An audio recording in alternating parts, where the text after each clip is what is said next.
So, what is the blessed hope? Titus chapter 2, verse 13. Well, first of all, here's the thing it's not a blessed hope, it's a blissful expectation, where these two words have been mistranslated in all other Bible translations. So, the word blissful here is from Makarios, G3107. Okay, which does not define blessed. No, the word blessed or blessing is from eulogeo, which is a compound of an adverb, eu, which means well, and then legeo, which is a verb to speak. So here the noun logos is words, of course, word, where the verb lego means to say or speak. So eulogeo has to do with speaking well words. For example, immediately thereafter his tongue loosened and he spoke blessing, eulogeo, G2127.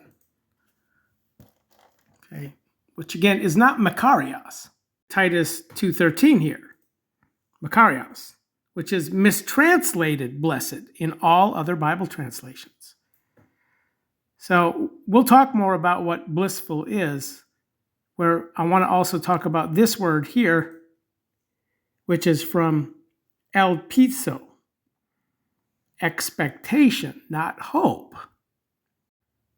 The Greek word properly translated hope is prostakao, not elpizo. And hope always carries the element of uncertainty, as seen in every example found. They weren't sure. Should they hope for an ulterior one, or are you the coming one? We don't know. Zechariah was behind time to come out of the temple. They were hoping for him to come out, but they weren't sure when he was going to come out. Okay, so this is an important concept of hope, which is different from expectation. And you see how prostakao, which means to hope, not sure, in the definition says expectation, which is wrong. So when people come and look at this, oh no, it means to expect. No, this is just wrong. It doesn't. Expectation is always based on what you're certain of. You're sure, I expect it. If God says it, I expect it, which is not this word. So the corruption of these words completely negates the context of what this is. Where the word blissful here connects dots to many other verses which it's found according to expectation.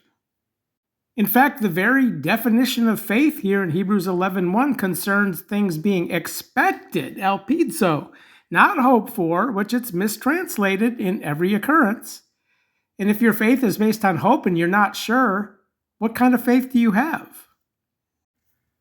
Now here in 1 Thessalonians chapter 4, verse 13, Paul is writing concerning those who are being made to slumber, lest we are saddened, who are not having expectation. So if they're not having expectation, they're not having the blissful expectation, they're not having faith.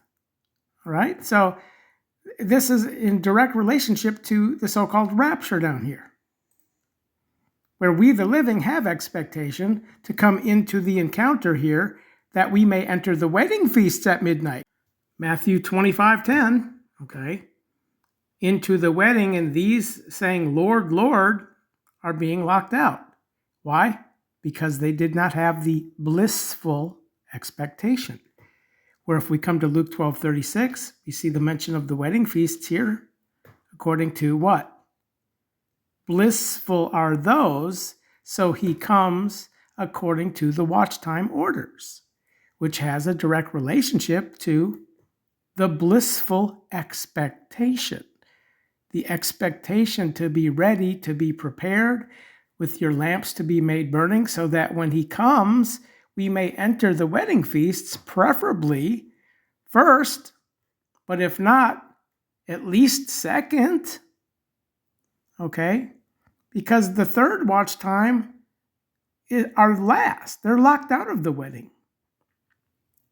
So they will have to have blissful expectation into the completion of the third watch time, which is the sign given Peter here. It's the last door to come into the wedding feast where there is no coming in here. Where when we truly understand how to correctly cut the word of truth, we understand that my least brothers of Matthew 25:40 are the completion of the third watch timers who come into the regency of the heavens, the wedding feast, last. Where again, the cursed here do not. All right, so right here is the end of the road of the third watch timers into the allotment of the regency of the heavens. And we see some characteristics back here which tie back to the blissful context of the Beatitudes. Hungering and thirsting here. So these who are hungering and thirsting and did give to eat and drink belong to my least brothers, where these, the cursed, do not. Okay, so the hungering and the thirsting in here takes us to the Beatitudes now. Specifically here, verse 6, Matthew 5:6, blissful are the hungering and the thirsting ones in regards to righteousness, since they will be satiated. So when we understand how to correctly cut the word of truth, we know that the blissful Beatitudes are third watch timers here. This is a third watch time audience. According to blissful are those of Luke 12:38, where these profound concepts are all lost in other translations because they have mistranslated every occurrence of Makarios as blessed, okay, which has to do with speaking well words, not the blissful expectation. Again, Makarios, not eulogeo. And when we also understand that Greek words are contained within word families, we also can know that the word blissful from Makarios is in the same word family as makron, which means far, which is to be considered according to the absolute unworriedness concerning the future. So we don't have blissful manifested now in our life. We can have joy and peace. But the blissful expectation is entering the wedding feasts, where then we step further. In relationship to the judgment authority, when Christ comes in the resurrection of all here, John 5:27 through 29, if we back up, we see those who step further do not come into judgment. Okay, so when we enter the wedding, we're done with our judgment.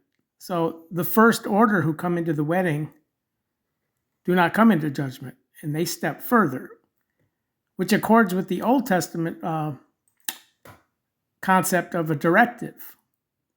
So we find the same context of blissful or blissen in the Old Testament. This is one advantage of the Debar translation, where they've maintained a consistent way of translating words. So you can search the Old Testament for bliss, and you can find all the various parts of speech.